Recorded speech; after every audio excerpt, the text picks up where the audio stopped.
My name is Max Gagliardi, and you're listening to the Talk Energy Podcast.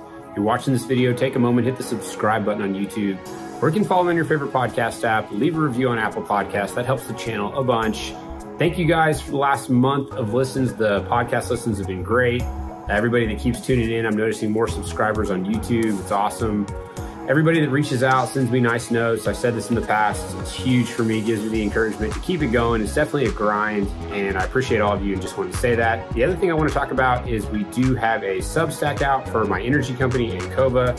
Ancova does a lot of different things in the energy industry. We have a consulting business. We have an energy marketing business. We have an infrastructure part of our business. We also do Bitcoin mining in the oil field. If you want to hear our weekly thoughts and get an update on the markets, you can subscribe to the Substack. You can go to Substack and search Ancova as the name of the newsletter. Every week we've got pricing for energy, for gas, oil, NGLs. We're about to add electricity pricing. We're looking at adding coal to that as well. Would love some feedback there. If you do check out the newsletter, you can feel free to shoot me a note either through Substack or through one of my social media channels. And you can tell me what you would like to see weekly, and we can see if we can get it added to the newsletter. This episode, we have returning guest Mark Nelson. Mark's first episode was called The Nuclear Option, where he gave an absolute masterclass on the history of nuclear energy, the challenges that it faces, and how we've gotten to where we are today. This next episode is called Nuclear Futures, and we talk about where Mark sees the nuclear industry heading into the future. We discuss the current role that nuclear is playing in the European energy crisis. He gives an update on the besieged nuclear facility in Ukraine and what's going on between the Russians and the Ukrainians and the risk that that poses currently. We dive into the ongoing issues with France's nuclear fleet, why they can't seem to keep the reactors running full time, and the issues that they're having with their pricing. And lastly, we discuss if Mark was the leader of the free world, what he would do to bring us to a new nuclear future. Hope you enjoy the show. Mark, welcome back to the podcast. Thanks for coming on. Good to be back, Max. Yeah, I saw you drinking an interesting mug there a second ago. What are you drinking out of? Made in Oklahoma. This is a Frankoma mug, one of their most famous colors and one of their most famous designs. This is a pottery company, ceramics company started by a OU professor of ceramics, and it ran for a few decades and then went out of business. It was a favorite of Midwestern moms, and at least in my family, the thrifty grandmas wanted to shop there and get the factory seconds because they were just as good. And who cares if they don't really fit stacked in a bowl because their sizes are all wonky. So yeah, when I went off to grad school and needed a lot more coffee, one of the coolest things I got was a gift of a mug that I took to grad school, and it reminded me of Oklahoma. It's got that red, see that red clay right there that makes us think of home. So are they vintage? Design. You can't get them anymore? Well, you can get them on eBay and Etsy, and occasionally they came up from auction and other places. And back when I was first starting to make my own collection, I guess the process of becoming an old Midwesterner as you start collecting Frankoma. When I was starting, you can get the mugs for like $2 or $3 on eBay. They aren't that price anymore. They're going up. But and then some kinds you just can't find anymore, like this color I'm glad I got. But anyway, just makes me think of home and realize that beautiful programs, beautiful objects can come from almost anywhere. Yeah, that's great. For people that didn't, we had an episode a few months back, and this is not really like a part 2, but if you want, you can check that one out. And Mark talks about his background in Oklahoma, kind of where he's from, some origin stuff. And then we do a really good, he does like what I would call like a masterclass on like the history of nuclear. It's a great episode. It was really popular. You can check that out. But at the end of that episode, we both were just talking, and I was like, man, we didn't really touch on like current stuff and into the future. And that's why I wanted to have you on here today. So this first question is kind of a loaded question, but like roadmap for the future. We did the history stuff. We kind of did the current state, but if Mark was if you were in charge, what would this roadmap look like in a realistic way? And then we'll dive into some of this topical stuff later. In charge of what? In charge of just the world, just in charge of the world. If you could make king of the world, right? King of the world, nuclear future, your vision, but within the framework, you got to work with, within the existing framework, or work to change the existing framework to make it more accessible for nuclear power. Well, let's talk about the existing framework. Do you recall which month we did our original podcast? I want to say it was like April, maybe. Okay, so after the war like started in Eastern Europe, upended. It was right when it was plans. starting. It was. I know when it was. It was whenever the nuclear plant in Ukraine came under fire. It was like the week after that. Whenever they got attacked, and then there was all this buzz on social media. I was guilty of it too. I was like, oh my gosh, they're attacking a nuclear plant. And you kind of stepped in and brought some sanity to the conversation around the risks and what was going on. And that was right around that time. Then here's something I haven't talked about anywhere else. Here's what's happening in that nuclear plant. Russian garrison has dug in. The nuclear plant continues under the daily operation of Ukrainian staff. It continues to power free Ukraine. So like the electricity is still going onto the grid that is still controlled by Ukraine, even though the plant is in occupied Zaporizhia province, oblast. And then this weird game of cat and mouse has erupted where just a few days ago, Ukrainians used a drone to do a precision strike on a group, like a troop, I don't know, bunker area, mess hall, on a bunch of troops. And then they released videos a few days later showing, this blast, and you can see some of the equipment from the plant and some of the facilities around. And then suddenly there's this huge scattering of troops every which way. Evidently, several Russian soldiers were killed. The Russians then used some of the same language that Ukraine had been using of, oh, this is nuclear terrorism. You're bombing people. Then the Ukrainians were saying, you just sent a bunch of soldiers into, reactor, important buildings that are part of the infrastructure of the plant, searching for cover. And the world barely noticed. Yeah. The world barely noticed. A drone attack killing occupying soldiers I'm not trying to make any moral judgments. Because I happen to think that the plant is physically very robust, despite unprecedented and astonishing, disturbing things happening in the battle for control and influence over that facility. That's crazy. And the fact that you didn't hear about it again on Twitter, that it didn't pop across your radar. Think only a few months ago, if somebody had said drone attack kills multiple soldiers who have occupied a nuclear plant, that would have been world news for a week, 2 weeks. It would have been all we heard about, all we talked about. And I'm not sure what it means that it couldn't even make headlines. Yeah, it seems like that would have been viral. I didn't hear about it. And so it must not have popped up on my feed. Even the video didn't pop up on my feed, which is strange because the first time it was like everywhere. Couldn't escape it. Major news outlets. Twitter was going nuts. You're in the reverse situation now. It's odd that where now Ukraine's attacking. It's odd that like the Russians have kept that on. I think that kept the power on because I thought that the general consensus was that they're going to come in and shut it off and use that as a weapon. It's kind of Russia's thing though, like controlling energy supplies. This is like a major thing that they have done all over Europe, but primarily through natural gas. But it's just weird that they would keep it online. I can't get over the irony here, Max, where hundreds of miles away from German natural gas power plants, Russia can flick a switch and practically shut down the future of the country. And yet, even occupying with soldiers and guns and garrisons and rockets and missiles, they have occupied a nuclear plant and they're still not getting the electricity. I don't even know whether it's a result of trying or not trying on either of those cases. It's just, what a weird situation that highlights the differences physically between nuclear, the fuel, and fossil fuels, especially for countries that don't have their own fossil fuel production.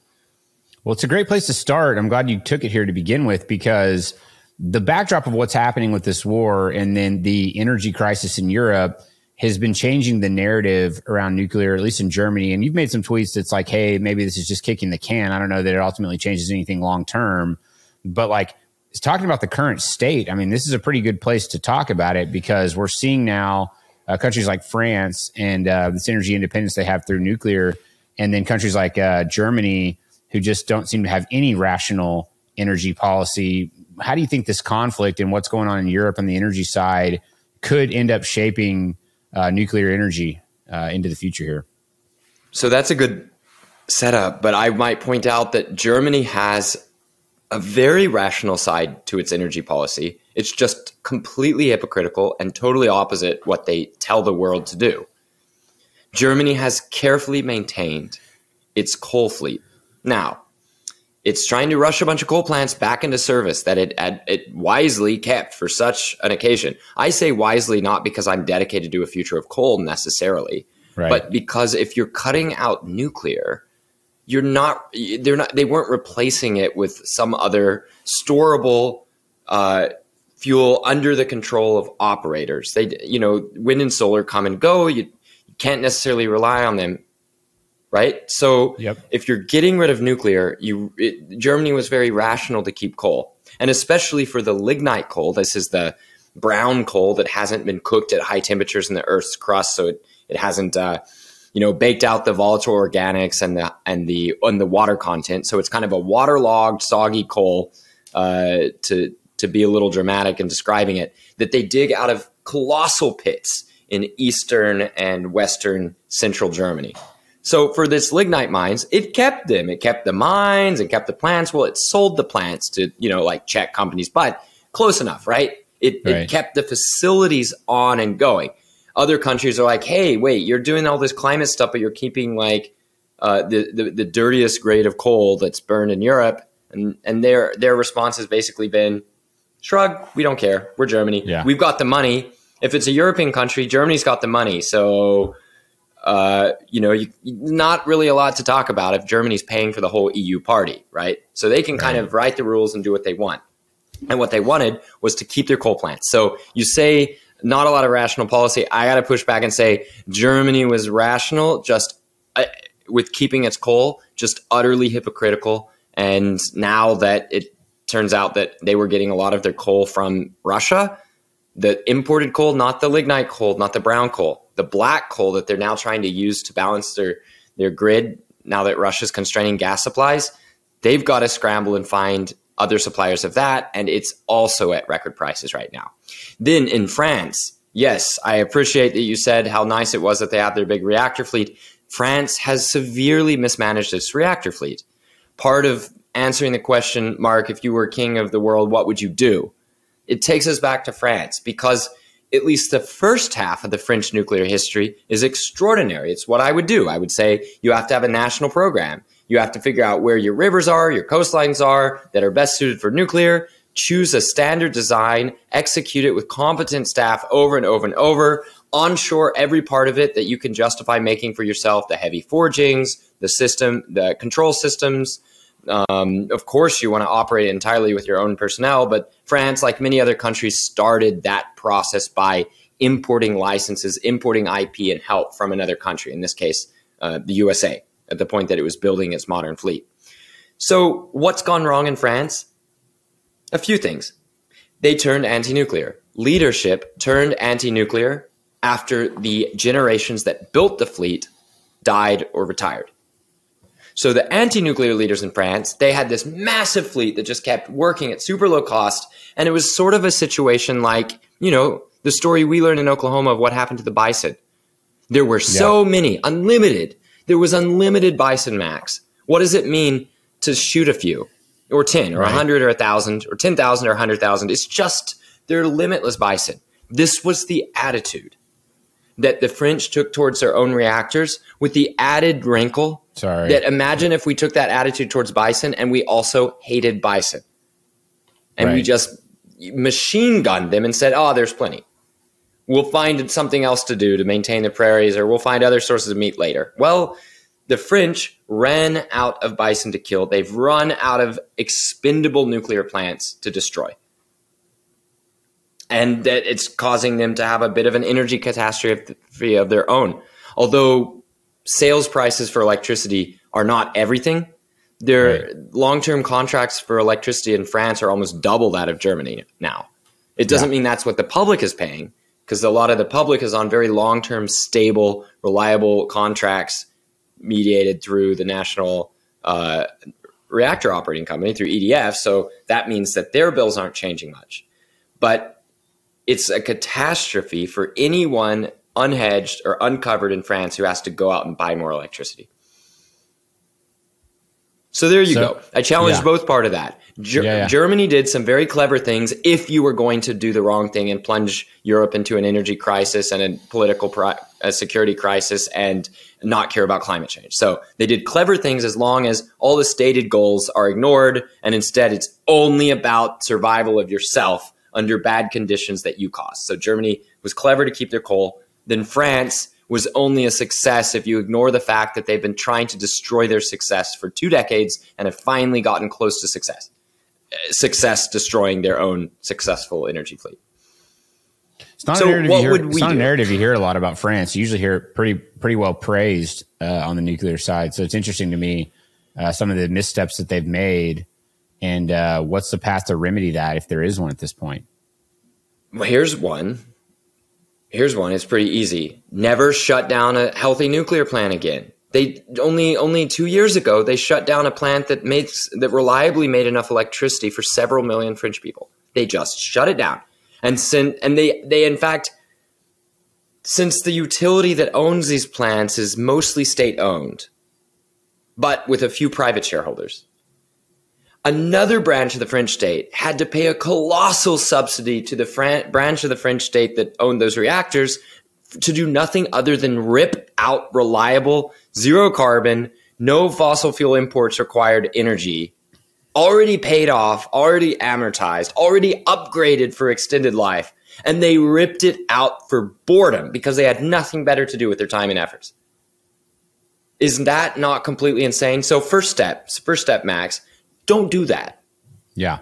That's colossally stupid. Now, to the credit of some of the French leaders, they've figured out that maybe they shouldn't rip out nuclear plants straight into a generational energy crisis. Good job, guys. This is the bare minimum competence we want you to have. Here's the second thing. You have got to have shorter refueling outages. How come in the rest of the world we can have refueling outages for the same design of nuclear plants that are anywhere from, 12 days up to maybe 24, 25 days. But in France, you're going to take 50, 60 days to have a refueling outage? Seriously? It's a refueling outage. It's not a vacation.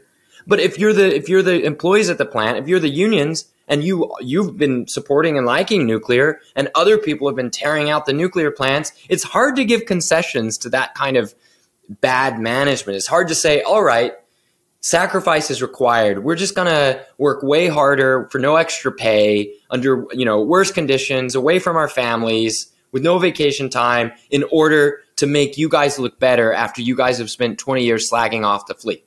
It's really hard for unions to make that concession. And if the heavily unionized workforces that make up the French nuclear employee sector, if they can't find a way to come back and offer something like that to folks who don't deserve it and are scarcely willing to pay for it, it's really hard to see how that's going to happen. But at least you get an idea of where you need to start looking for performance improvements. Here's another one. Cancel that stupid goddamn program that confiscates a third to a quarter of French nuclear electricity and offers it as an option to the little bitty parasitic competitors that have sprouted up around France to retail energy. And it just says, well, it's so unfair that this French nuclear fleet is so good, so we're just going to offer you the option of buying it at slightly below production cost. Isn't that great?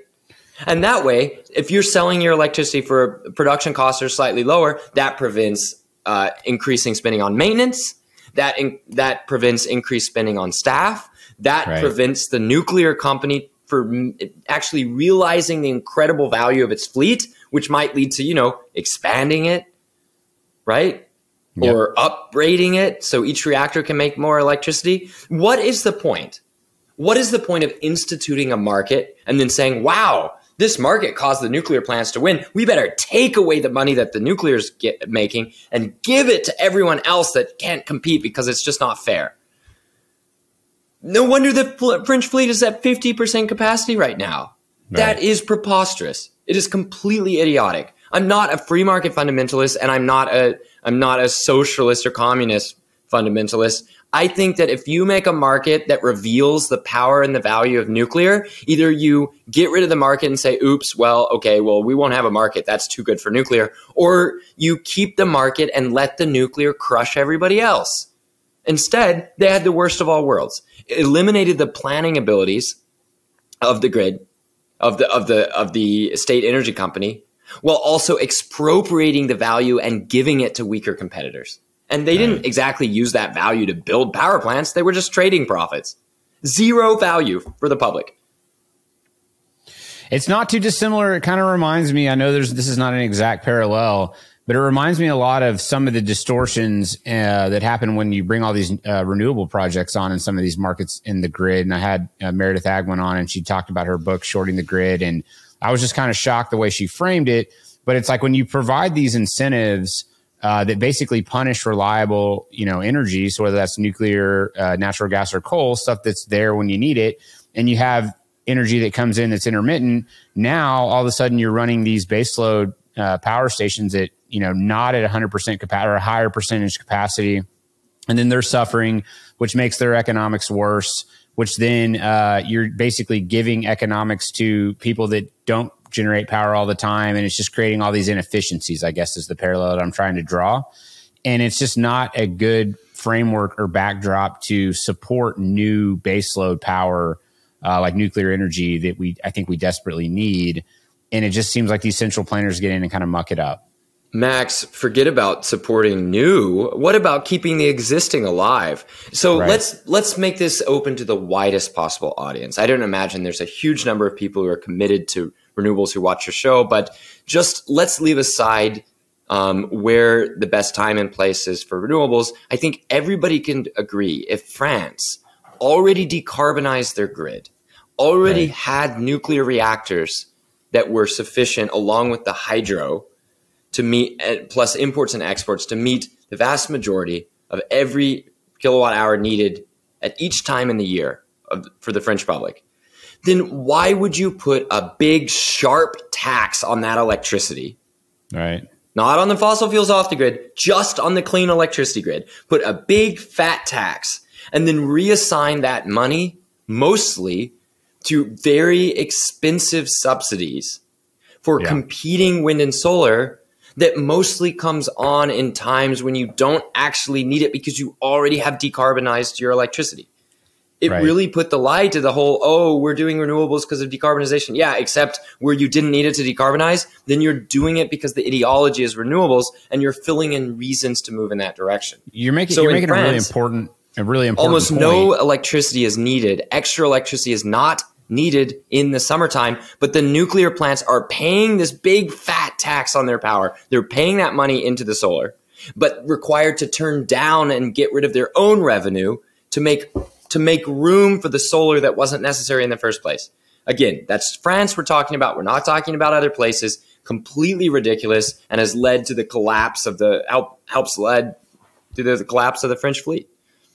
Well, I mean, you're making a really important point, and that's like that the time and place and appropriateness of renewables, because there is. I mean, like if you look at hydro, certainly there's places where it makes a lot of sense. Wind and solar can make a lot of sense in certain areas, given certain parameters, right? It's not this blanket thing where it's just like, hey, we got to do this. To your point, like an ideology, it's like, hey, this area, doesn't have access to these other resources. It's, it's really windy. There's a lot of sunshine. The transmission aspect of it, makes sense. And so you can put these in as a supplementary energy source, which I believe they can do. I mean, Oklahoma is a good example. We've got a lot of wind power. But I think the problem is the point you're trying to make, I think, is that whenever you get these kind of round peg, square peg, round hole type solutions where it's like, we're just going to do this to do this, and it's making things worse. And in a lot of instances, may or may not actually be achieving a goal of decarbonization. Well, Max, Oklahoma has wind and solar exactly when Texas has wind and solar. This is an issue. One of the ideological arguments that rose up after the blackouts in 2021 in February of last year. Wow, it's been a long year. Anyway, last year we had blackouts. This year we had a war. So last year during the blackouts, a lot of people said, this is because stupid Texas wants to go it alone and they won't make lines and wires to other states.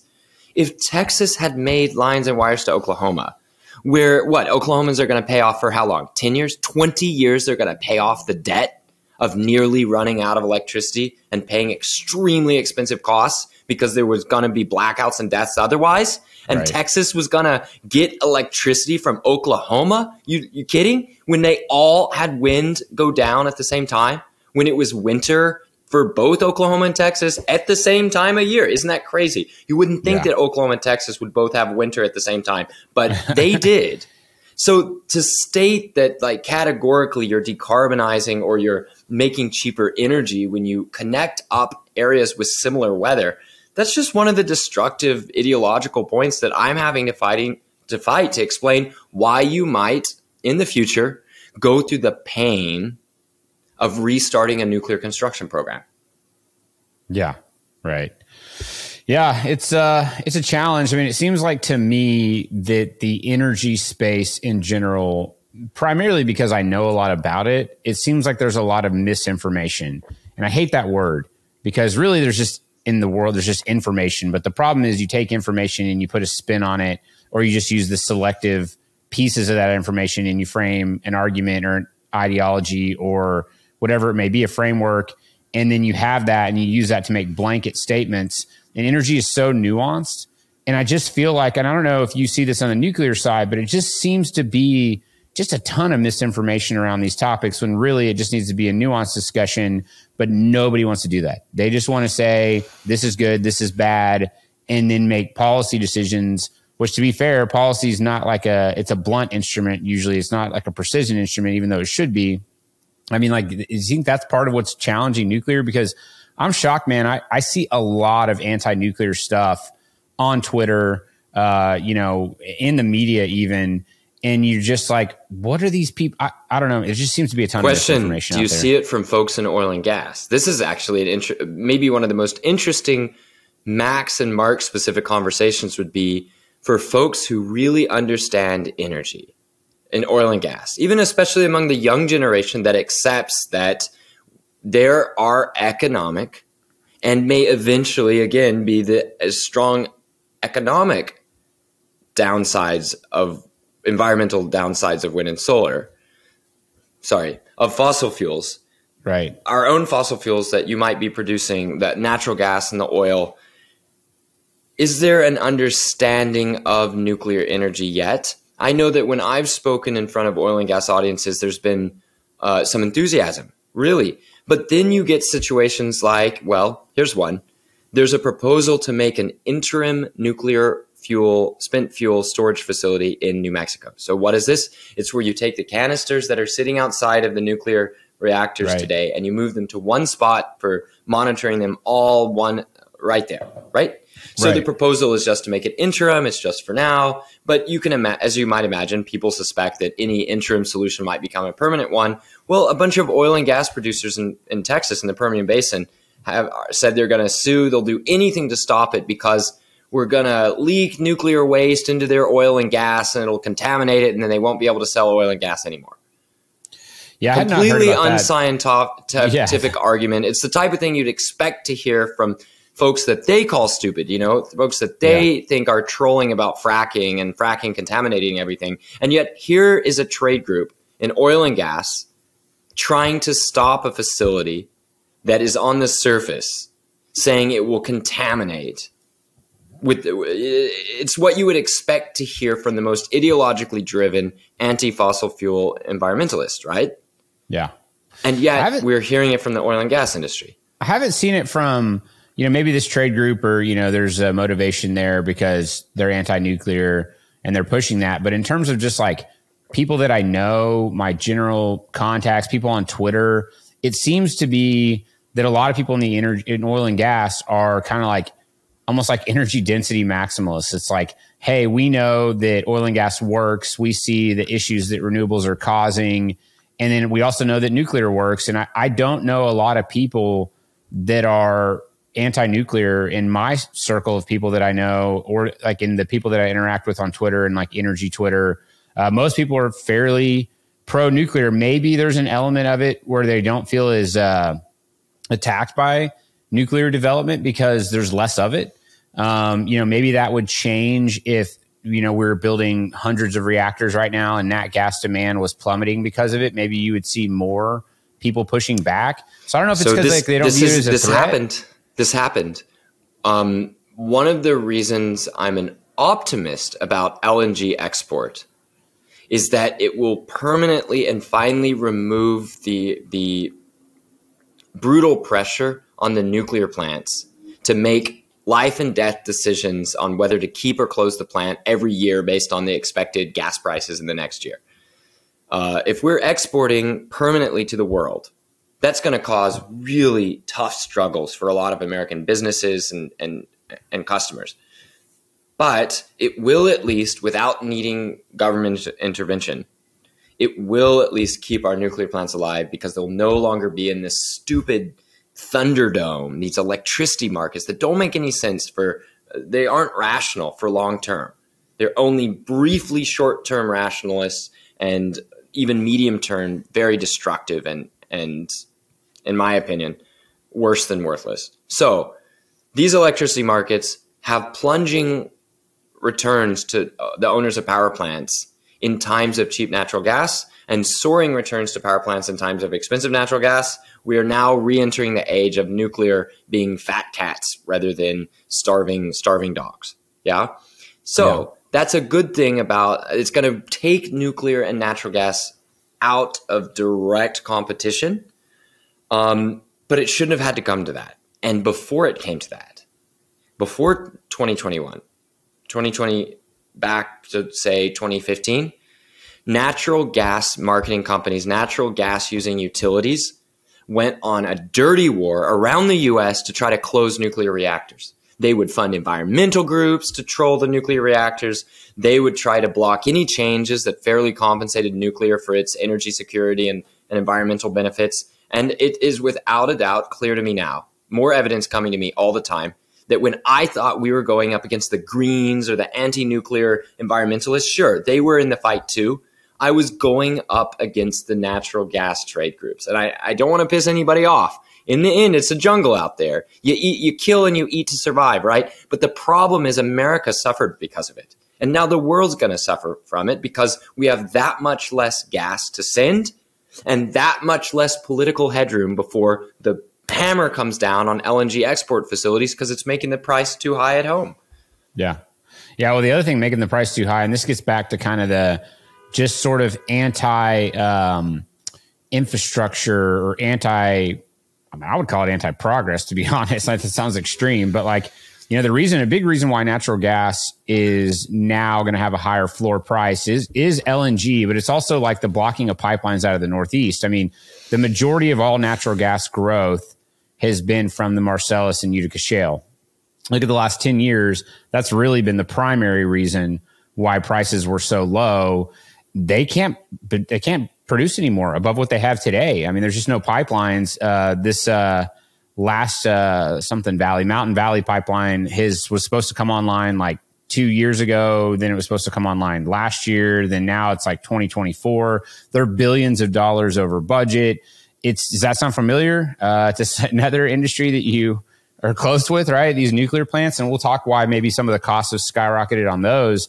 But we're getting in this age where any type of, new infrastructure outside of renewables basically is being shut down. And even renewables, I think, are starting to see some issues in some areas with the not in my backyard stuff. So it just seems like there's just a general aversion to building critical infrastructure, whether it be nuclear, natural gas pipelines, et cetera. I don't know. And I mean, it's going to drag the price of energy higher.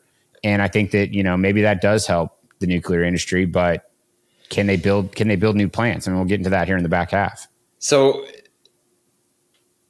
we've lost nuclear plants that have been protected against those low natural gas prices because of targeted political campaigns to kill them off, despite no expansion of the natural gas pipeline infrastructure to make up for their loss. New Yorkers are finally waking up to the fact that they got cheated.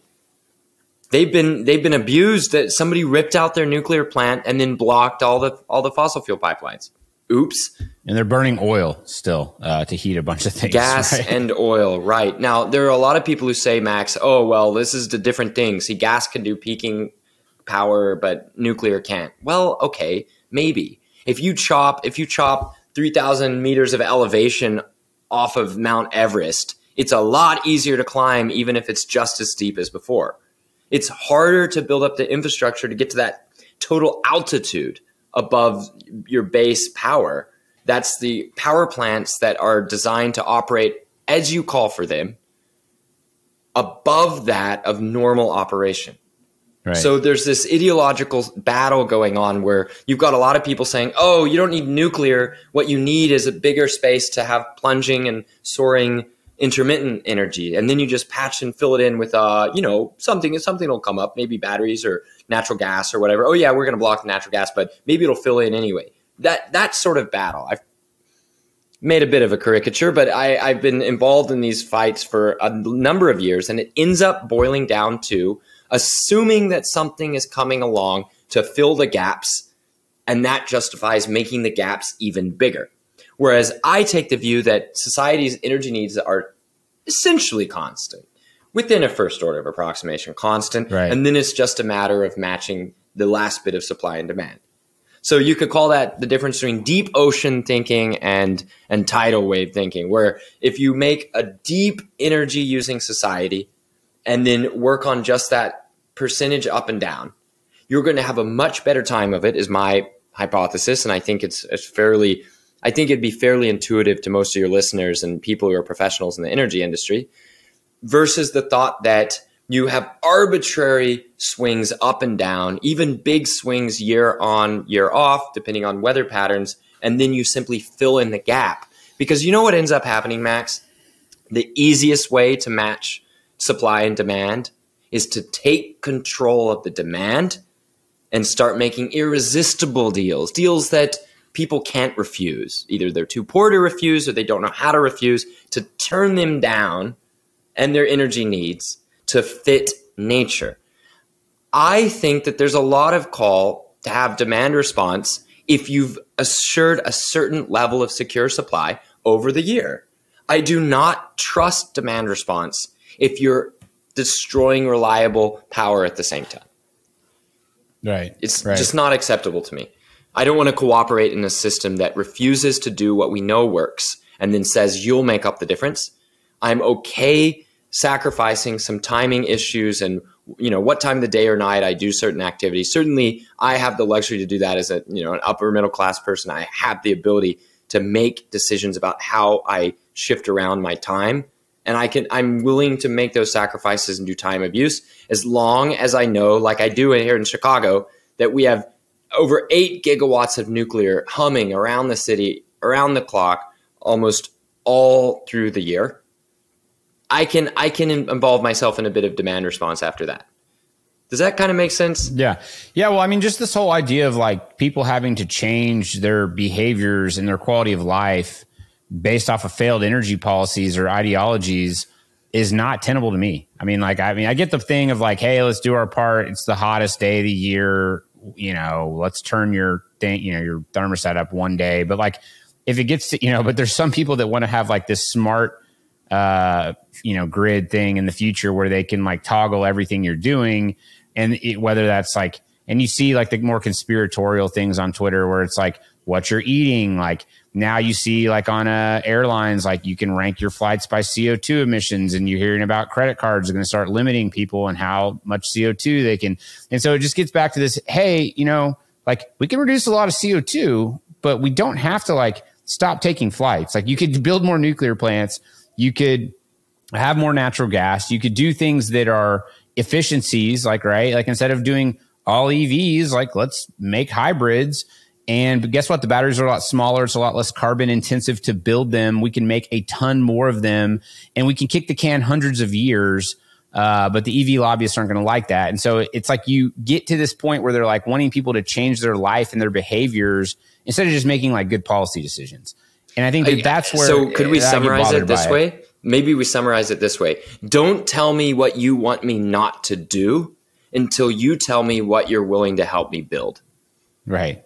Well, that's a great segue into, I did a deep dive kind of recently, just trying to understand why it's so expensive and why it takes so long to build a new nuclear facility. And I did like a very elementary thread on it, but I basically was just trying to look into this, and I was kind of shocked at some of these things. I mean, reading about how they're changing the rules, midway through these projects of these new nuclear facilities getting built. And it's not just like one time. It's like they're changing the rules annually, and then they're making you do all this new stuff, and it's causing the cost to spiral. The other thing that was shocking to me is that the total cost of these nuclear facilities, a huge percentage of it, I want to say it's like half or something, is like just financing costs because of the delays and all the red tape that just keeps putting up. So it's like, it's actually not that expensive. It's like if they could have just built it in the time frame that they wanted to build it with the regulations that were in place when they started it, it would have cost half or maybe a third as much to do it. It just, how do we fix that? I mean, is that like a good characterization of what happens when these new plants are getting built? Almost everything you said, that happens and is true, but we cannot let nuclear off the hook so easily, especially not here in the US. Because nuclear, I mean, I think you and I both agree, many of your listeners would agree, nuclear is really good. People can get too big of an ego. So if somebody fights back against them and you're successfully arguing we should invest in a nuclear plant, it might lead you to overestimate your abilities to actually execute. In other words, the fact that you were able to design a reactor and get it approved may cause you to forget the difference between a paper reactor and actually managing a construction site, managing quality control and manufacturing. Yeah, you can get a little bit too high on your own supply with, say, oh, modularity. We're going to build modules. Yeah, okay. So what if your modules are crap? Right. Oh, here's one. You can say, oh, all these safety regulations, all this oversight. Oh, it's so annoying. But then you might fail to do even the basics that have been known to be important, actually important to safety for decades. All of these things, this isn't a subtweet. I am referencing Vogtle here, Georgia, where some of the delays that are happening now is that they're having to go back and re-identify which cables go to which things and how to separate them out so a common cause failure or a single fire can't take out all the safety and control systems all at once. This is not advanced. That is basic stuff. That's basic nuclear construction management that was completely failed. It was just ridiculously bad, inexcusably bad during some of the key building years. I think that folks in charge of the project had been given more responsibilities than they could actually handle, partly through bankruptcies or collapsing efforts down the line. So it all steamrolled into one big mass. People were desperate to get just enough done to keep the project alive. Stuff was done poorly, but it wasn't your problem. You can move on. All of that sort of trashy management added up to an extremely delayed project. Now, I will say that the Vogtle project is lucky in not having particularly high interest rates. Like in the capital cost for that project, if you do a lot of really complicated things and dig through a lot of documents, both public and unpublic, the best estimate I've been given by a guy I really trust is that the interest costs are going to come out to like 3 or 4%. It's just phenomenally low labor productivity that's going to get you. That's your big difference between 14 billion and 30 billion. But isn't this like kind of it's like a circular problem, right? Because Indeed. you have like less nuclear plants getting built, which means there's less contractors and less experience, people that you don't have the expertise, the skill sets that are needed to do these things in the way that they need to be done. And then therefore it's causing the sloppy construction and these issues, which then that snowballs that project, makes it more expensive, which then makes it to where new people don't want to do new projects to build nuclear plants, which means there's even less skilled labor. Here's one. Is there any way Here's one, Max. You're forgetting one. What do you do if you're skilled labor or even unskilled labor on a nuclear plant? You're gaining experience, very particular experience, and there's no nuclear plant project to move to after you finish your job. How fast do you work? Right. Yeah. There you go. That's a good I'm not one. even talking about sabotage. I'm just meaning like, look, everybody's got to eat. Everyone's got, families to take care of. How fast do you go? How efficient do you learn to be? Right. If efficiency and getting the job done is a path towards not having one. This is the thing that really scares me about one-off projects. Right. Where if you don't have a series build, if you don't have a career path, a life path based on doing a great job to build a nuclear plant, then you get shambolic exercises in futility like Summer, or slightly better situations like Vogtle, where admittedly 10 years from now, no one's going to care how much Vogtle cost in Georgia or at Vogtle. It's going to do a great job. It's going to pay itself off. You're now comparing Vogel's costs against, well, suddenly extremely expensive natural gas. So you're not even comparing Vogtle against the assumptions that were there when the decision was made to go forward on the project. Some are better. Some are better, like the inability to find alternatives that are going to be anywhere close to the lifetime capital efficiency of even a ridiculously over budget and delayed nuclear plant. However, Vogtle project is definitely going to stop people, or at least make them think 3 or 4 or 5 times before embarking on any other serious nuclear project in the United States. That's what I was going to say. How do you fix that? I mean, how do we set up, like, part of me is like, this needs to be something that is, intuitively I think about like the government doing something, but I'm so anti the government. My opinions of the government being able to do very many things in a competent way is pretty low. I just don't have a ton of faith that they can do things super competent. I mean, there's a few things they do well, primarily war. But outside of that, and even that, they don't do that good. But I mean, in terms of like our military, we have the biggest one. But there's a lot of things that they do that's just not all that efficient. Let me give you some sources of optimism then. First, more specifically in nuclear, our nuclear Navy is extremely good. True, the Navy's overburdened. We're having other issues like ships and fleets having performance issues, but not the reactors. Not the nuclear subs, from everything I've heard. Maybe there's classified stuff we're not hearing, but the nuclear reactors and the nuclear training programs and the sailors and the officers that power our Navy in ways that no other country can match. No other Navy in world history has ever had what we've got in those ships. It's pretty cool. That should show that Americans can get nuclear done and do it well, even when there's a lot of government involved. Right. That's a good point. That's a great point. Then another thing, there's a lot of complaints about how airline travel is, but let's face it, the ability to license novel new aircraft whose performance issues can kill 300 people at a time. Right. Somehow those planes get licensed, they get financed, they get built, they get troubleshooted, debugged, they get operated extraordinarily well. If pilots didn't feel confident in new planes, well, if there were even a tiny percentage of them ending in crashes, by the time you've flown 1,000 times, half your pilots are gone, right? So there's a lot of skin in the game at every level. And almost everybody in the strata of like college educated people who go into regulatory agencies and government, they have to fly too. And they know that you can't just say no to all new airplanes. You've got to have a path forward. And then what really impresses me, you get a novel aircraft like the 787 where really big jumps were being made. Scary jumps from some engineering perspective, where you're using materials that had not been trusted before at the scale they are in 787, like the carbon fiber body and some of the other key structures are made in ways that maybe a regulator would have resisted the pressure to make a decision on. Instead, they did certify it. They made it. And 787s have performed brilliantly after dealing with some runaway lithium-ion battery issues early on. They've done very well. Now, has it been entirely smooth sailing even without considering the lithium-ion batteries?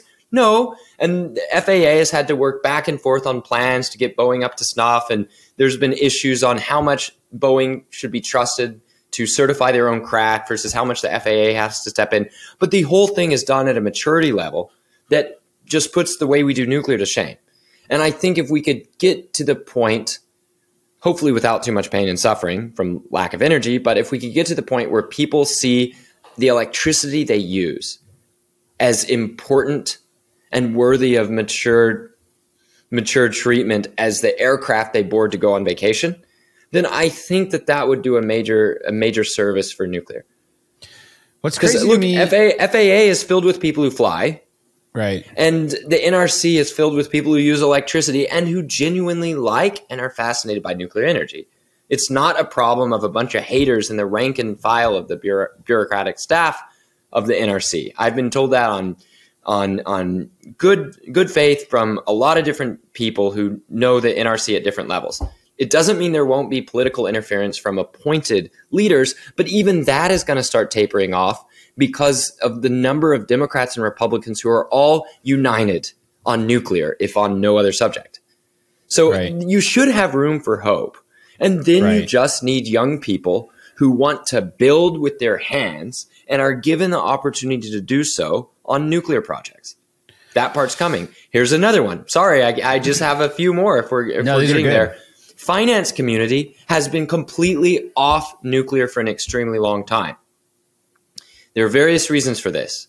There are various deep-seated ideological blocks within the finance community. You would think that finance people are willing to do anything legal that makes money, but that's why there's been such a big effort to make sure nuclear isn't legal for different branches of finance, and then chicken and the egg sets in, and you lose the experience to manage nuclear finance within mainstream organizations.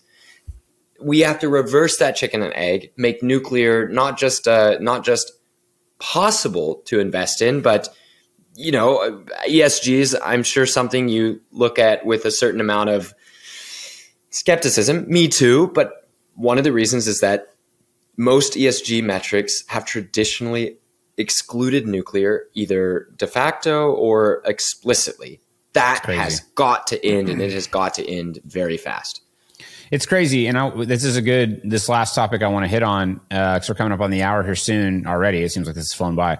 But just the government and, looking at what they've done, we've got this bill that's being proposed here that's this kind of touted as the clean energy inflation thing. I don't know what they're calling it. Something it's got like just think of the troubles over in Ireland. It's called the IRA. Weirdly, it's just so weird to see that called the IRA over and over, but that's the bill. Yeah. So this bill, and then you look at what we've spent money on as a country just in the last 2 years. Let's just take the last 2 years. We sent out a lot of stimulus checks, like $1 trillion something in just like airdropping people money. The PPP program, the stimulus checks. There's reasons to do these things. Maybe early on in COVID, we didn't know what was going to happen. They kept doing them. Look at the Ukraine war. We're sending 80 billion, 60, whatever the number was, another 8 billion here, this billion there.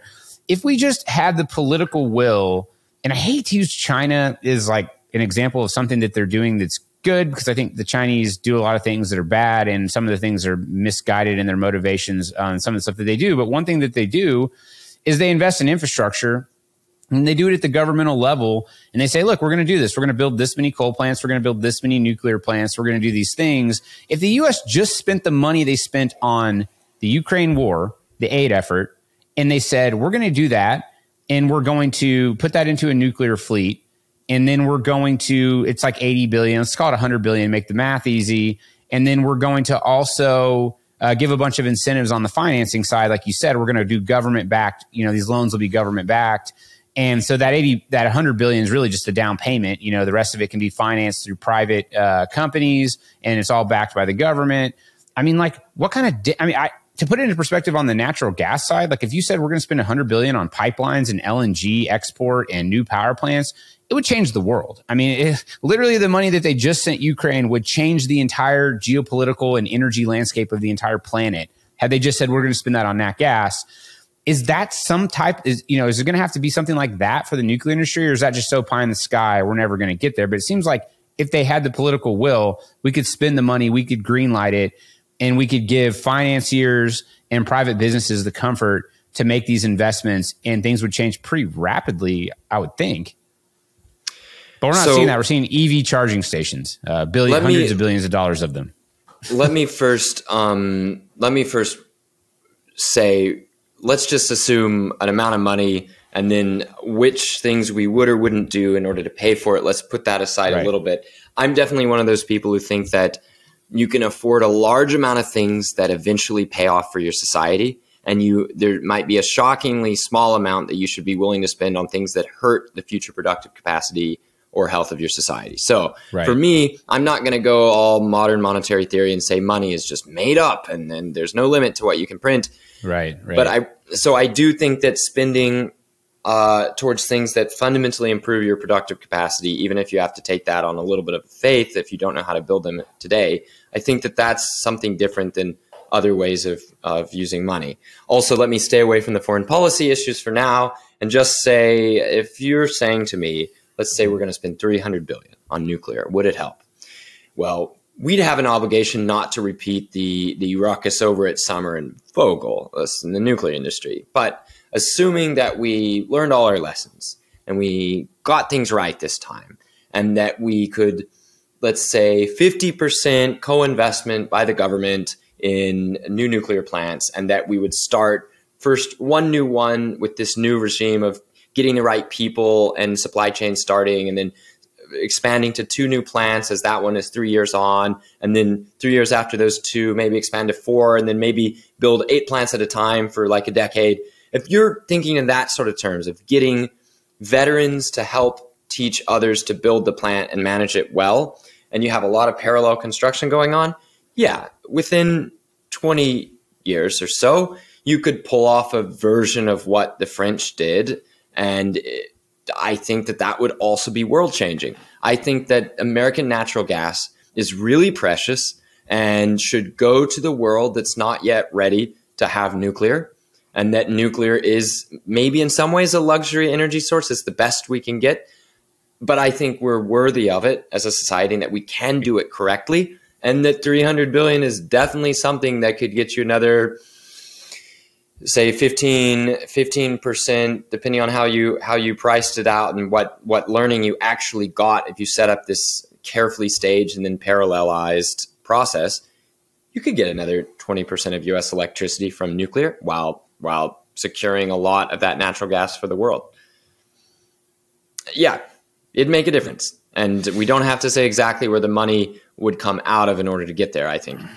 Yeah, I mean, because like at the end of the day, you're going to sell the power, and there is some economics to building these plants that are standalone. You wouldn't have to spend all the money. It's like building a house or anything else. You put some down, right? And then you finance. You give incentives to finance the rest of it, so that 300 could be stretched to probably a much bigger number in the grand scheme of things. Probably like upwards of close to $1 trillion of investment. I don't know what they have to put down on these things and how the financing works. I have no idea. But if it was backed and it was a plan and there's a strategy, you could do that. And it seems like, kind of climate crisis solved. I mean, but you look at this bill, and I haven't read it and I've just seen the headlines of it. But when I listened to like Bloomberg, when it was coming out, they had someone come on and talk about the energy side of it. And I'm not kidding. It was like a 6-minute segment or something like that. And the majority of it was talking about EV charging stations. And I'm just like, I just went to New York recently. I almost rented. I did the Turo app where you get somebody's car. And I was like really close to getting a Tesla just because I've never driven one. And I was like, I want to try this. And I was looking up all the charging stations along the way. I ended up not getting it because it was a pretty long drive. And I was worried. I was like, I don't know if I'm going to be able to charge this thing. But what I did see in New York was a lot of charging stations, and they were mostly empty. So I don't. It's like the stuff getting pushed forward. Is this really going to help, or Max, is it just special interest groups? There are people involved in the nuclear community who are both for and against electric vehicles. For me, it's very simple. I'm trying to protect nuclear plants from closing, so they need customers. And I'm trying to advocate that we build nuclear. Why? Because I like what we are getting from nuclear. One of the ways to get future customers and current customers for nuclear energy is to make EV charging stations. So we have another chicken and egg problem where you almost tried a product that, love him or hate him, Musk is an example of building large industrial enterprises based in America that train up a generation of American engineers to hopefully do a good job in other areas. So there's a great public service there. But on the electric vehicles and charging stations particularly, we'd need to compare it against the gasoline stations to see how many people are there. And then finally, we'd want to aim at what we're getting to in the future. Now, I don't deny that electric vehicles require an immense amount of equipment. And here's the other thing. Even zero emission power are going to make pollution levels, particulate pollution levels, like localized air pollution levels, just as high or higher from electric vehicles. Why? Because of the heavier weight and the heavier wear and tear on tires, and that being the primary pollutant from modern vehicles that have clean burning combustion. Yeah. So there are pluses and minuses everywhere, but as a nuclear guy, man, I don't think I'll ever say no to more load.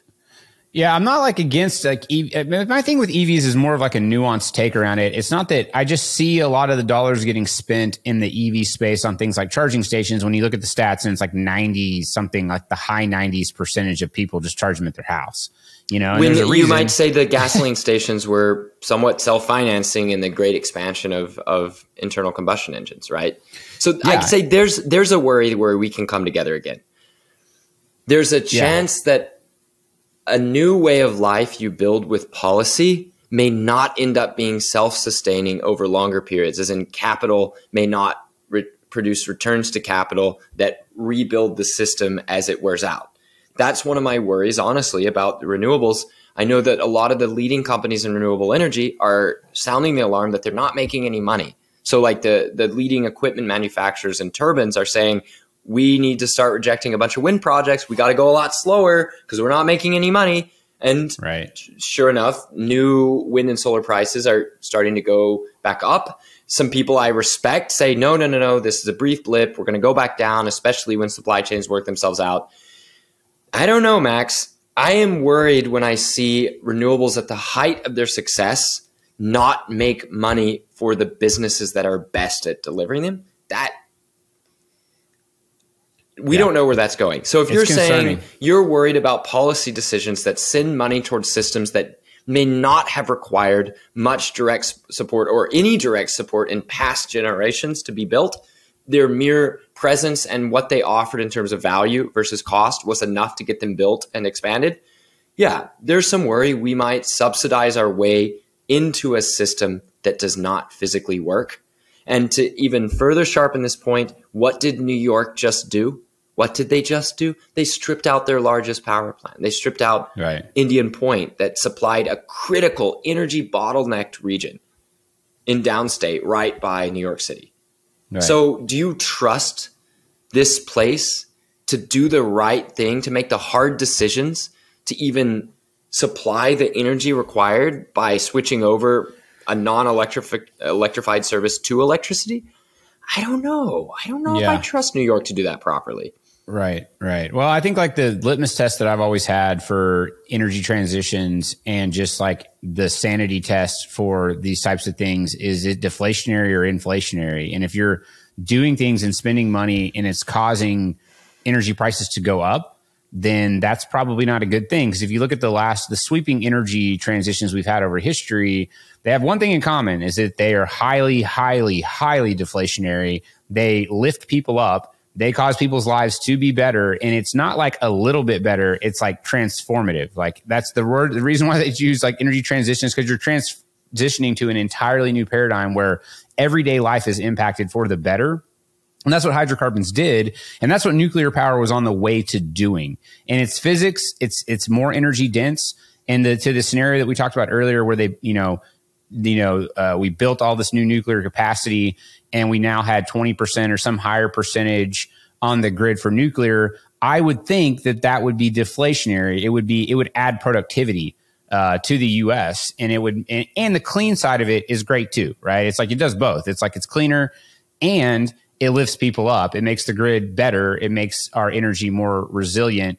And I just don't see that happening in the renewable space. And that's the part that gives me pause. I'm not anti-green energy. I'm anti things I think that aren't working. And I fear the same thing you fear, that there are warning signs that it's not working to the extent that it would need to be this sweeping transition. And Max, that's my fear. That's my fear, not living in a place where I have to make a decision about how I feel about wind and solar being installed near me. I'm here in Chicago. I see no solar panels, see no wind turbines on Lake Michigan, and almost all the electricity supplied to the city is my favorite energy source, nuclear energy. So I've found my happy place, my energy Eden in many ways. And I don't own a car. I don't need one here where I live in Chicago. When I ride the train, that's nuclear electricity from local nuclear plants, from the third rail in the middle of the elevated tracks. And if I got a car, maybe, if my apartment building got a charger, maybe I'd get electric, and I'd be getting that power from these nuclear plants that are now almost 40 years old and on their way to being older and are going to last till 80 or 100. That's that's a world of things that last so long that you're just putting in a little money to repair and upgrade, and then they just keep cranking. That's the world I want to try to leave in the long run. And some of the technologies being supported by the IRA are going to help with that, and some aren't. And I worry that the things that don't work are going to not just not work, but they might interfere with the serious, difficult programs that would build the things that we know will eventually. And nuclear, we've got to learn how to build it, and we've got to learn how to build anything big. We've got to learn how to build it in particular. And at that point, then, I think we're going to have a very good century. If we don't learn how to build nuclear, I think there are limits to how good life can continuously be in the US, especially if we're doing our part in the world and sending our bountiful natural gas overseas.